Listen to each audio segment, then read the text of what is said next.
The wrong key, the wrong floor, the wrong door. I stumbled into the penthouse suite, and my world stopped, because he looked up and his eyes were the kind that never let anything go. My heels were killing me. That's the only thing I could think about as the elevator dinged open on the penthouse floor. I, Sophia, was supposed to be in room 1208, but the hotel manager, flustered by the chaos of the art gala downstairs, had pressed a new key card into my hand. An upgrade, Miss Rivera, for your trouble. I was too tired to argue, too tired to even look at the new number. I just wanted a bath. I pushed the heavy, dark wood door open. Hello, I called out, expecting an empty, opulent suite. The room wasn't empty. It was vast, dark, and silent, lit only by the sprawling city lights beyond the floor-to-ceiling windows. The air was thick with the scent of expensive whiskey and sandalwood. And in a high-backed chair facing the window, a man sat in silhouette. He didn't turn, but the air cracked with tension. I'm so sorry, I stammered, my hand flying to my mouth. The front desk. They gave me this key, they said. My voice died. Two other men who I hadn't even seen materialized from the shadows near the bar. They were dressed in impeccable black suits, their faces like stone. But it was the man in the chair who held all the power. He slowly, deliberately turned his head. Even in the dim light, he was devastating. Sharp, sculpted features, dark hair swept back from his forehead, and eyes so dark they seemed to drink the light in the room. He wasn't surprised. He wasn't even angry. He looked amused. He lifted one elegant hand. The two bodyguards stopped, their hands hovering inside their jackets. My heart hammered against my ribs. A frantic bird in a cage. This wasn't a banker. This wasn't a CEO. This was danger. When was the last time a simple mistake changed your entire life? Let me know your thoughts in the comments. And don't forget to like and subscribe for more. He rose from the chair, not quickly, but with a fluid, predatory grace that sent a shiver straight down my spine. He was tall. He crossed the space between us, stopping just a foot away. I had to crane my neck to look up at him. I could feel the heat radiating from his body. His voice was a low, velvety rumble. You opened the wrong door, Bella. I couldn't breathe. I just shook my head. The useless key card still clutched in my hand. He reached out, not to touch me, but to gently take the key from my trembling fingers. His fingertips brushed my palm. A jolt of electricity, cold and hot all at once. He studied the key, then looked back at me, a tiny, dangerous smirk playing on his lips. Room 1208. But you are here. He took a step closer. And now, he whispered, his voice wrapping around me. You are mine. The words hung in the air, a silken, terrifying trap now. You are mine. I let out a laugh, but it came out strained, a high-pitched, nervous sound. Look, I don't know who you think I am, but you're mistaken. It was an accident. I'll go. I tried to step back to pivot toward the door. It was only 10 feet away. Vincent Romano didn't move a muscle, yet he was everywhere. His presence filled the room. He just watched me, that predator's amusement still in his eyes. You will go nowhere. Please, I whispered, my voice trembling now. This is a misunderstanding. There is no misunderstanding. He tilted his head, his gaze sweeping over me from the beaded strap of my gala dress to my shaking hands. It wasn't a leer. It was an appraisal, like he was examining a piece of art he'd just acquired. You saw this room. You saw me. In my world, Bella, there are no happy accidents, only consequences. I flinched. I won't say anything. I didn't see anything. Just let me go. I'm just an artist. I'm here for the gala. I don't know you. Are Sophia Rivera, he stated. It wasn't a question. You are CX. You paint with oils. You prefer the color blue. And you are terrified. My blood ran cold. He knew me. I know everyone who enters this hotel, he said, stepping so close I could see the single tiny mole beneath his left eye. I was forced to look up, trapped between his gaze and the sheer size of his bodyguard's muse. The sandalwood scent was overwhelming, intoxicating. My heart wasn't just hammering, it was trying to escape my chest. I took a sharp breath, trying to find my courage. You can't just keep me. His voice dropped, losing its amused edge and hardening into steel. I am Vincent Romano, and what I can, I do. He turned his back to me, a clear dismissal. He walked to the window, looking out at the city lights. My legs finally worked. I lunged for the door.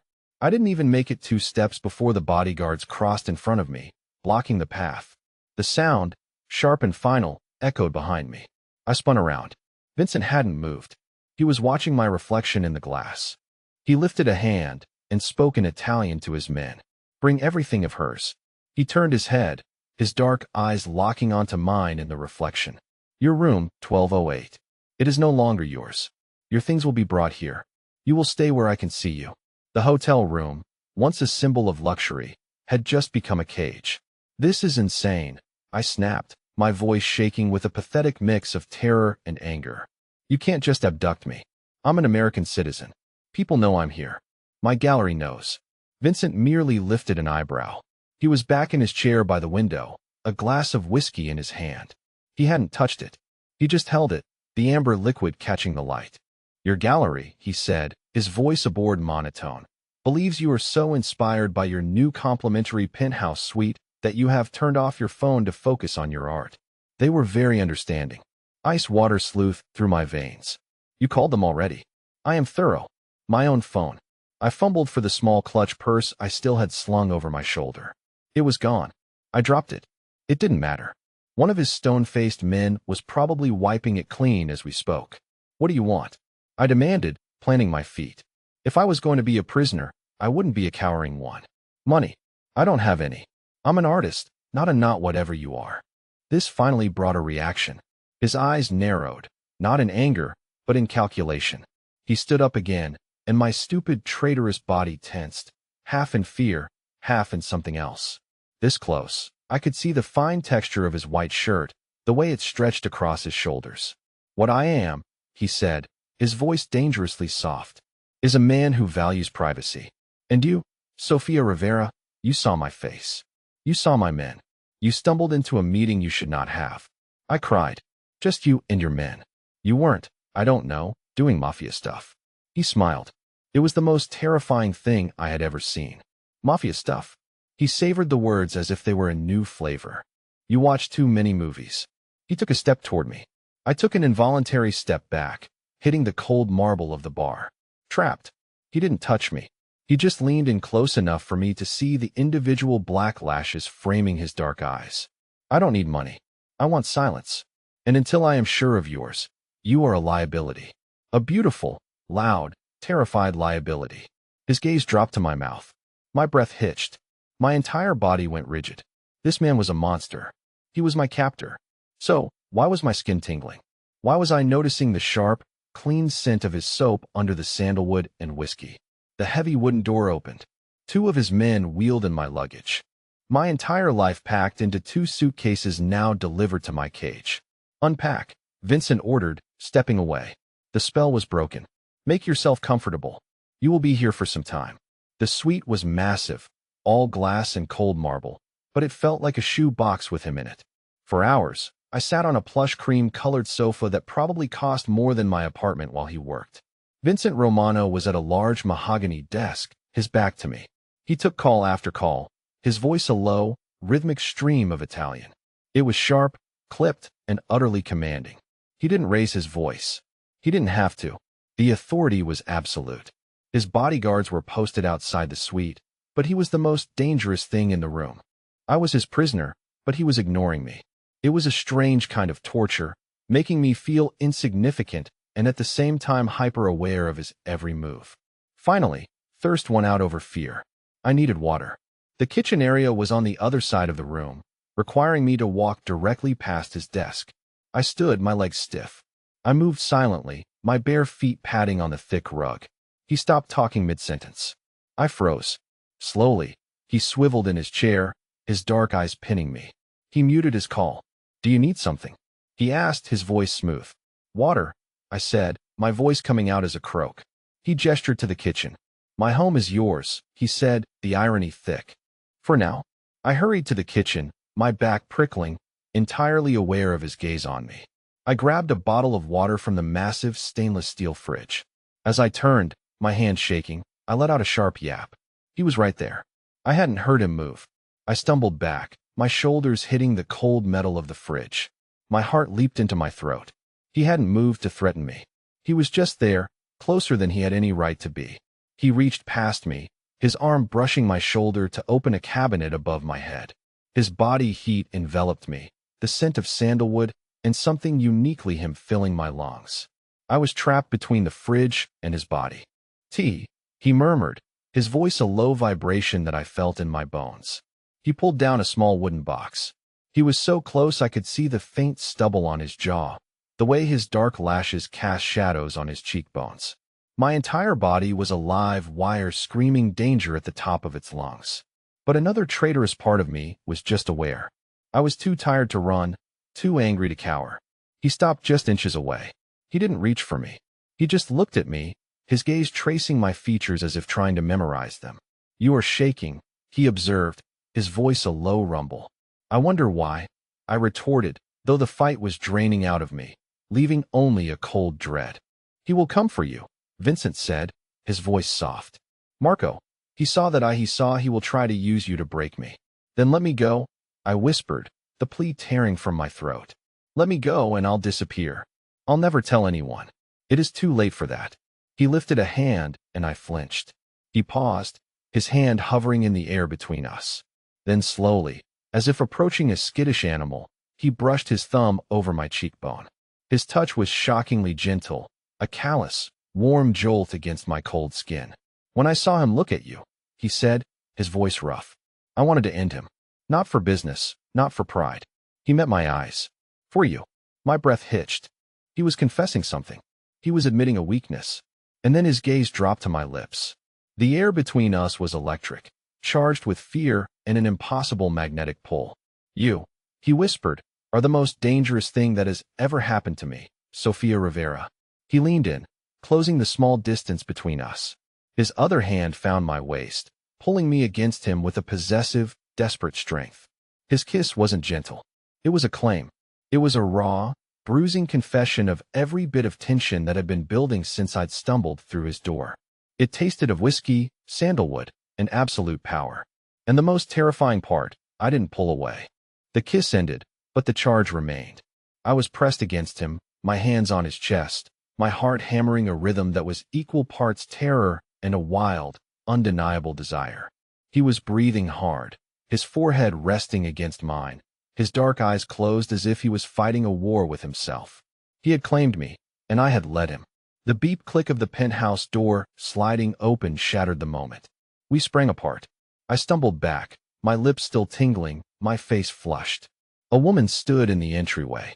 She was tall, impossibly elegant, with a sheet of straight black hair and a red dress that screamed money and power. She didn't look surprised. She looked furious. Her cold eyes ran over me, my simple dress, my bare feet, my kissed swollen mouth with pure disdain. Then she looked at Vincent. "Vincent," she said, her voice a sharp polished blade. "I let myself in. I see you are occupied." The words so intimate, so familiar, hit me like a slap. Vincent's entire demeanor shifted. The vulnerability I'd seen, the raw emotion, it vanished. The ice-cold boss was back. His face was a mask of unreadable steel. He didn't look at me. He didn't explain. "Isabella," he said, his voice flat. "You should not be here." "Clearly," she scoffed, walking into the room, all ownership and arrogance. "This is your new pet. I thought she was just a witness. You're messing with her. Just a witness." Humiliation burned up my throat, hot and acidic. The kiss, his words, "for you." It was all a lie, a game. He was just a monster, and I was just a toy he decided to play with. I couldn't speak. I felt naked, stupid, and utterly broken. "Sophia," Vincent said, his voice hard. He still wasn't looking at me. He was watching Isabella. "Don't," I whispered, my voice breaking. I took a step back, wrapping my arms around myself. "Don't say my name. I get it. I was just a problem you had to solve, right? Was this part of the solution?" He finally turned his head, his dark eyes flashing. "That is not what this is." "Then what is it?" Isabella demanded, crossing her arms. He looked between us, two women on opposite sides of his world. And he said nothing. That silence was the real betrayal. It was the confirmation. I meant nothing. I was his property, his prisoner, and for a moment his distraction. "Go to your room," he ordered me, his voice devoid of all the warmth he'd shown me moments before. I flinched as if he'd struck me.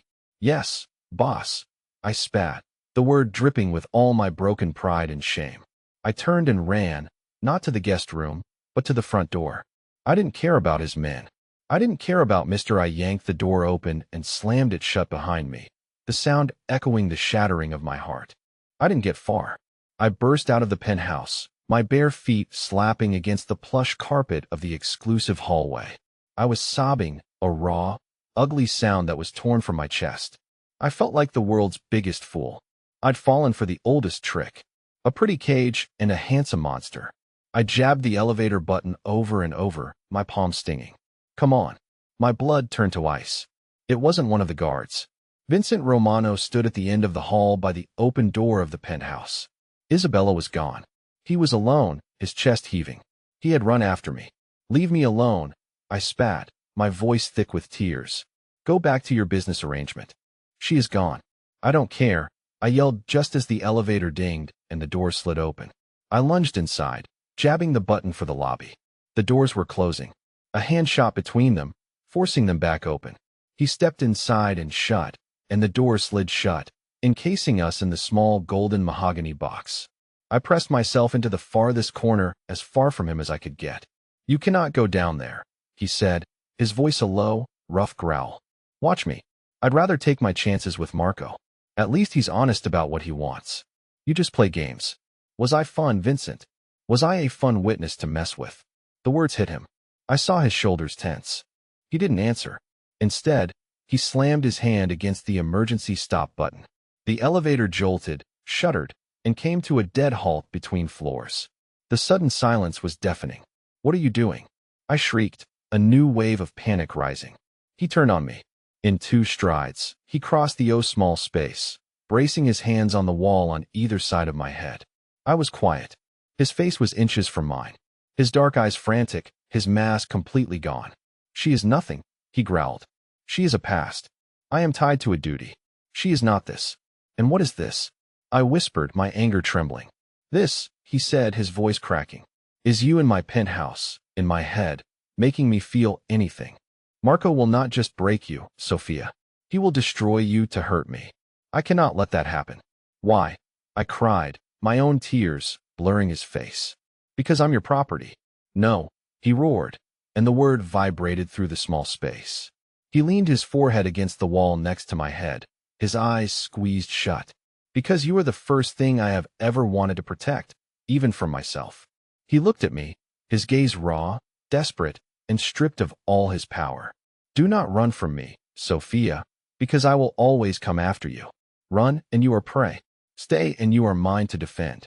He had made his choice, and now, trapped in a steel box with the most dangerous man I'd ever met, I had to make mine. The emergency stoplight cast a faint reddish glow over his face, highlighting the desperation I'd never believed he was capable of. He was a mafia boss, a monster, but he was also just a man laid bare in a stalled elevator. You're a fool if you think you can protect me, I whispered, my voice trembling. Marco Hine, your entire world, it's death. It's darkness. Then be my light, he said, his voice raw. He didn't move, but his eyes pleaded. I am surrounded by darkness, Sophia. I have been my entire life. When you stumbled into that room, it was the first time I saw something that wasn't part of it. Something I didn't want to control. I wanted to just have my heart act. He was right. I couldn't run. Marco would find me. And this man, this terrifying, broken man, he wouldn't just wallow. He'd tear the world apart to find me. Slowly, my hands, which had been pressed against the cold wall, found his chest. I felt his heart hammering under my palms just as frantically as my own. This is insane, I breathed. Love is, he replied, his voice. He watched me, giving me all the power. I was the one who leaned in. I was the one who made the choice. I pressed my lips to his, and this kiss wasn't a claim or a capture. It was an answer. It was a surrender from both of us. He let out a breath he'd been holding, and his arms wrapped around me, pulling me away from the wall and into his protection. He reached over my head and pressed the button. The elevator hummed back to life, and we started to ascend back to the penthouse, back to the cage. But when the doors opened and we stepped back into the suite, it didn't feel like a cage anymore. He led me to the sofa, his hand never leaving mine. He sat me down, his eyes scanning my face. He echoed his words from that first night, his voice thick with a new meaning. You opened the wrong door, Bella. I looked up at him, my eyes clear. Did I? A slow smile, the first real one I'd ever seen, touched his lips. He knelt in front of me, taking both my hands in his. I told you now you are mine. It was a threat, an order. He brought my hands to his lips, kissing my knuckles. Let me say it again. He looked up, his dark eyes holding all the promises of a dangerous future, but a future with him. Now you are mine, Sofia Rivera, and I am yours. Do you believe a single mistake, one wrong turn can lead you to exactly where you were meant to be? 3 weeks passed in a strange rhythm. Days blurred into nights as I adjusted to my new reality. Vincent's penthouse became my world, and slowly, the bars of my cage began to feel less like prison and more like protection. He kept his word about giving me space, but his presence was constant, a gravitational force I couldn't escape even when he wasn't in the room. I painted during the mornings while he handled business. He'd ordered an easel and supplies without me asking, somehow knowing exactly what I needed. The canvases became my outlet, swirls of blue and gray that captured the storm inside me. Vincent would sometimes pause behind me while I worked, never touching, never speaking, just watching with those dark eyes that seemed to see everything. Our conversations grew longer. Over dinners that arrived from restaurants I couldn't pronounce the names of, we talked about art, about books, about everything except what we were to each other. He was surprisingly well-read, his comments on literature sharp and insightful. I found myself looking forward to these moments, the way his stern expression would soften when he disagreed with one of my interpretations. But the outside world kept intruding. Phone calls that made his jaw clench. Messages that had him disappearing for hours. The threat of Marco hung over us like a storm cloud, and I could see the weight of it in Vincent's shoulders, the way he checked his phone obsessively. It was on a Tuesday morning that everything changed again. I was painting by the floor-to-ceiling windows, lost in the movement of my brush, when Vincent's voice cut through my concentration. Sophia. There was something different in his tone, a tension that made my stomach drop. I turned to find him standing in the doorway, fully dressed in a dark suit, his expression unreadable. I have to leave for a few days, he said. Business in Chicago. You'll be safe here. My security team will remain. I set down my brush, wiping paint from my hands. For how long? A few days. Maybe a week. His eyes searched my face. Will you be here when I get back? The question hung between us, loaded with everything we hadn't said. I could run. We both knew it. His men were loyal, but they weren't prison guards. If I really wanted to leave, I probably could. Where would I go? I asked quietly. Back to my old life. Back to being nobody. He stepped closer, and I saw something vulnerable flicker across his features. You were never nobody, Sophia. Not to me. Before I could respond, he was gone, leaving only the scent of sandalwood and the echo of words that felt like a promise. The first night without him was the hardest. The penthouse felt too big, too quiet. I wandered the rooms like a ghost, touching things that belonged to him. His books, with notes in the margins written in Italian. A photograph tucked into his desk drawer of a young boy with Vincent's eyes, standing next to a woman who had his smile. By the third day, I was climbing the walls. I'd finished 2 paintings and started a third, but my restless energy demanded more. That's when I made a decision that would change everything. I was going out. Vincent's head of security, a mountain of a man named Tony, tried to protest. Boss says you stay inside, Miss Rivera. Too dangerous. Vincent isn't here, I told him, slipping on my coat. And I'm not his prisoner, Tony. I'm going to the gallery district. You can follow me if you want, but I'm going. Tony muttered something in Italian that sounded like a prayer, but he didn't stop me. The gallery was exactly what I needed. Color and light and the energy of other people pursuing art. I lost myself in the exhibitions, talking with other artists, remembering who I was before Vincent Romano turned my world upside down. I was studying an abstract piece by an artist I didn't recognize when a voice behind me made my blood freeze. Beautiful work, don't you think? The brushstrokes remind me of your style, Sophia. I turned slowly, my heart hammering. Marco stood behind me, impeccably dressed in a charcoal suit, his smile pleasant and terrifying. He looked like any other gallery patron, except for his eyes. Those were the eyes of a predator. How did you find me? I whispered. I've been watching Vincent's penthouse for days, he said conversationally, as if we were discussing the weather. Imagine my surprise when his little pet decided to venture out without her keeper. Where's your bodyguard, Sophia? I'm sure Vincent assigned someone to watch you. Tony was 3 steps away, his hand already moving toward his jacket, but Marco was faster. The knife appeared from nowhere, pressing against my ribs so quickly that no one else in the gallery even noticed. I wouldn't, he said softly to Tony. Too many innocent people here. Too much noise. What do you want? I managed to say.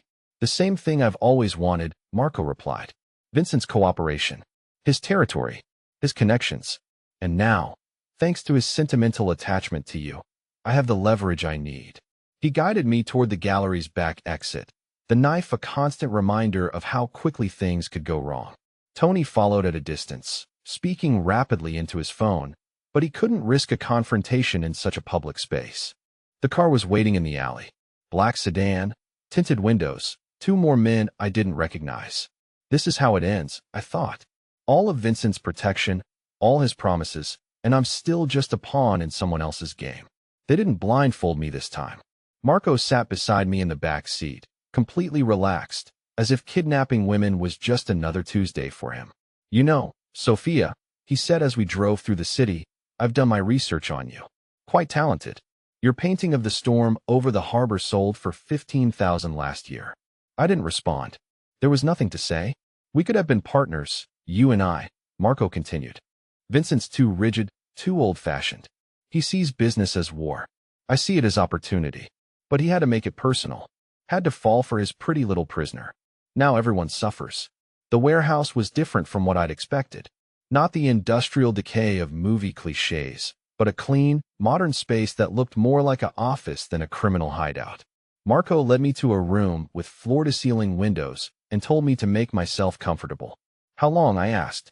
Until Vincent agrees to my terms, Marco said. I've sent him a video, letting him know you're safe and unharmed. For now, what I do next depends entirely on how reasonable he chooses to be. Hours passed. I sat by the window, watching the sun set over the city, wondering if Vincent had seen the video yet, wondering what he was thinking. Part of me hoped he would just let me go, cut his losses and move on. The rational part of my brain knew I was a complication he didn't need. But I knew Vincent Romano better than that now. He didn't make idle threats, and he'd promised he would always come after me. The call came near midnight. I could hear Marco's side of the conversation from where I sat, his voice echoing in the empty space. Vincent, how good to hear from you. Yes, she's here. Yes, she's unharmed. No, you cannot speak with her. Not until we reach an agreement. I heard Vincent's voice on the other end, low and deadly, though I couldn't make out the words. The port access you've been denying me for 2 years, Marco said. The shipping routes through the Eastern Corridor. And 10% of your take from the casino operations. Non-negotiable. Marco listened for a moment, then laughed. You're hardly in a position to make counteroffers, old friend. You have 24 hours to transfer the port contracts to my name. After that, well, let's just say Sophia might find herself in significantly less comfortable accommodations. He ended the call and turned to me with that same pleasant, terrifying smile. Your boyfriend is quite passionate about getting you back, he said. I do hope he's also smart enough to know when he's beaten. I closed my eyes and tried not to think about what Vincent might do. Tried not to hope. The attack came at dawn.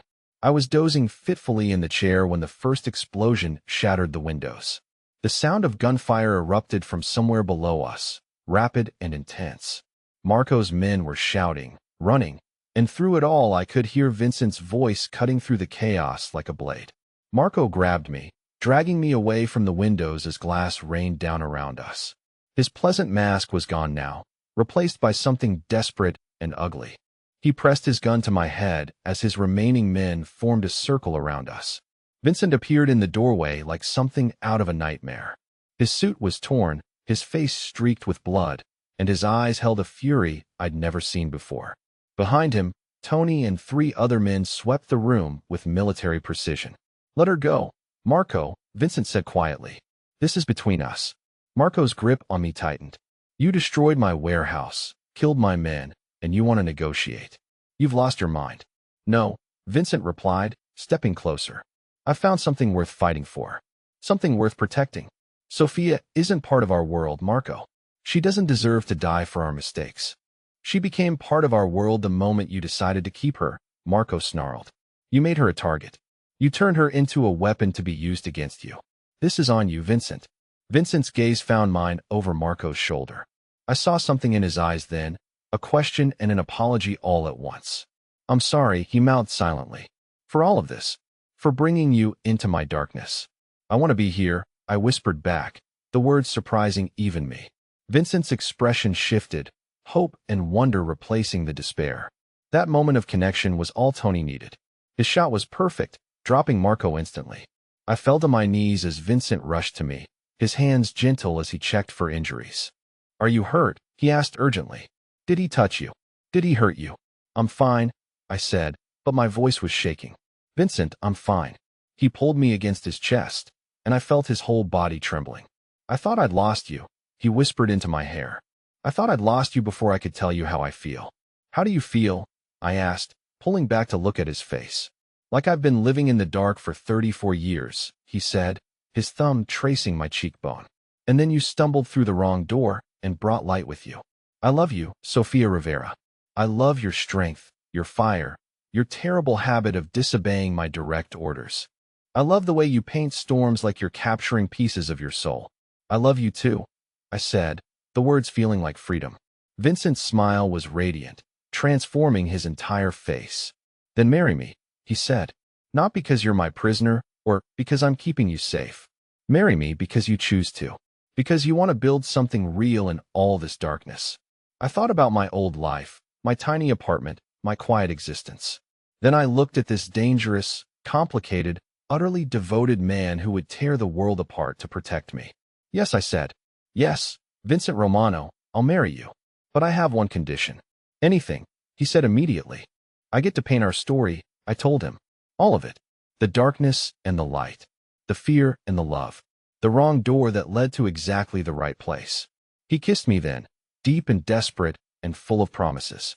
Around us, his men were cleaning up the aftermath of the fight, but we were lost in each other. In the future, we were choosing to build together. 6 months later, I stood in the same art gallery where Marco had found me, but this time the paintings on the walls were mine. The series was called Wrong Door, and it told the story of a woman who stumbled into darkness and found love there. Vincent stood beside me, his hand warm in mine, as critics and collectors praised the raw emotion in my work. You painted me too kindly, he murmured in my ear. I painted you honestly, I replied. The monster and the man. The captor and the protector. All of you. He squeezed my hand. I'm still dangerous, Sophia. I always will be. My world is still dark. I know, I said, leaning into his warmth. But I'm not afraid of the dark anymore. Not when you're in it with me. And as we watched people admire the paintings that told our story, I realized that sometimes the wrong door is exactly the right one. Sometimes getting lost is how you find where you belong.